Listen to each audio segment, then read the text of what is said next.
En 2022, le monde du cyclisme retrouvera une nouvelle nationalité dans ses rangs avec l'arrivée d'un coureur brésilien au plus haut niveau du cyclisme. Vinícius Rangel vient de signer chez Movistar Team pour 3 ans et va découvrir le World Tour. Avec des résultats très intéressants sur le circuit espagnol, Vinícius Rangel porte en lui des espoirs sur un développement du cyclisme sur route au Brésil. Dans cette vidéo, nous allons voir qui il est et ce qu'il peut apporter à la Movistar. Alors, Vinícius Rangel est-il un bon coup pour Movistar? C'est ce que nous allons voir dans cette vidéo. N'hésitez pas à vous abonner et à partager la vidéo et à mettre un pouce en l'air, car c'est comme ça que vous faites progresser la chaîne. Pour décrypter ce transfert, nous allons revenir sur sa carrière et les résultats qui nous sont parvenus en Europe. Nous allons voir sa première année junior avant de s'attarder sur son arrivée en Europe dans l'équipe Valverde Team Tierra Fecundis. On parlera aussi de son année 2021 avant d'aborder son profil et enfin donner mon avis sur cette arrivée chez Movistar. En 2018, chez Yun Brasil, il réalise sa première année junior et on possède peu de résultats probants en Europe. On sait qu'il est intéressant sur les courses en Amérique du Sud et il signe cette année-là une 2e place lors du championnat national du Brésil sur route et du contre-la-montre junior. Il sera 4e au championnat panaméricain du contre-la-montre junior et 30e du mondial junior. En 2019, il débarque en Europe après un début de saison en Amérique du Sud afin de progresser et signe dans la formation Valverde Team Tierra Fecundis. Il termina cette année-là 3e de la course panaméricaine junior sur route, 4e de l'étape 3 de la Vuelta à Pamplona avec une 7e place au général.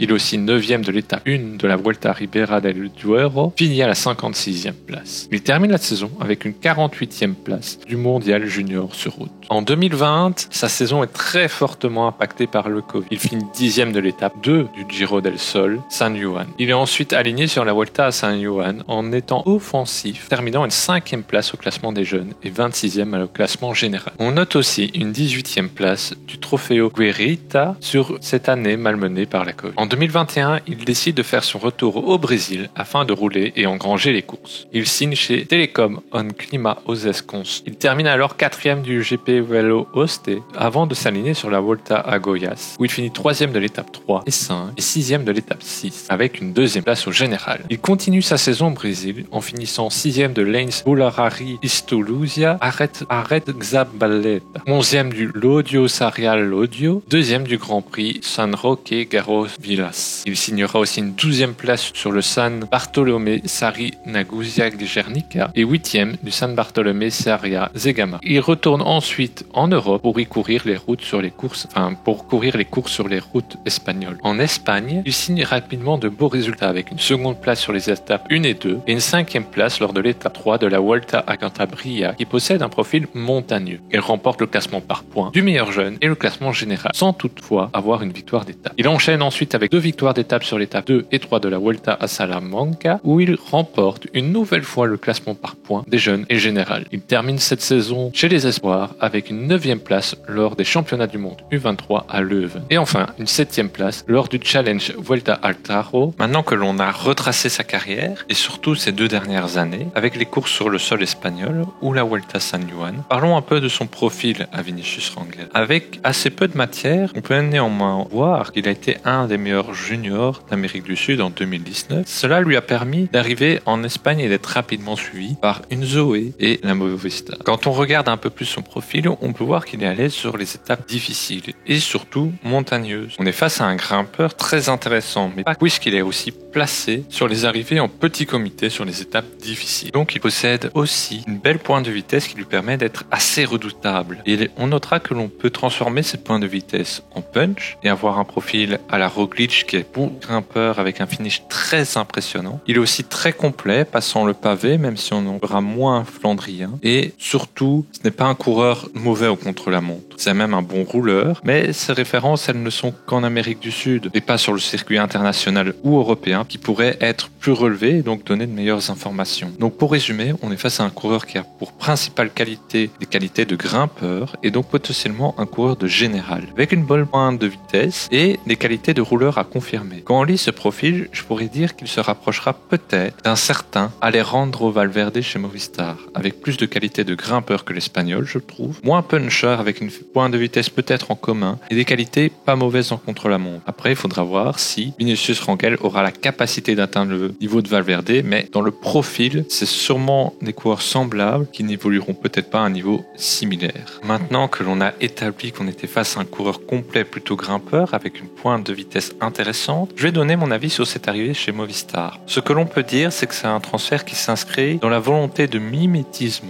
de la Movistar, de prendre des jeunes talents pour les former dans l'espoir d'avoir un futur grand coureur comme Deceuninck le fait très bien, et il l'a fait avec des gars comme Alaphilippe, Evenepoel, Jacobsen et bien d'autres. UAE avec Pogacar, Ineos avec Bernal, Pidcock, etc. Et finalement, Movistar, pour exister, doit aussi suivre ce mouvement et souvent se retrouve avec des seconds choix en termes de potentiel exceptionnel ou très bon potentiel. Et donc Movistar, qui ne peut pas jouer sur cette catégorie pleinement, elle va se développer avec ses moyens en Amérique du Sud en allant chercher les meilleurs talents là-bas. On a eu quand même en formation Carapaz, Quintana, c'est pas rien. Et je pense que Movistar peut continuer à former des coureurs très intéressants, à l'image de Vinícius Rangel, Abner González et d'autres. Et cette idée d'avoir des talents venant d'Amérique du Sud n'est pas du tout juste guidée par l'envie d'avoir un top talent, pas forcément suivi par les autres équipes World Tour et encore, mais c'est surtout pour le sponsor qui souhaite aussi se développer sur ce marché en Amérique du Sud. Ensuite, cela n'est pas le seul coureur que Movistar a développé en venant d'Amérique du Sud. Je parlais de Quintana, mais aussi Carapaz par exemple, ou plus récemment Abner González,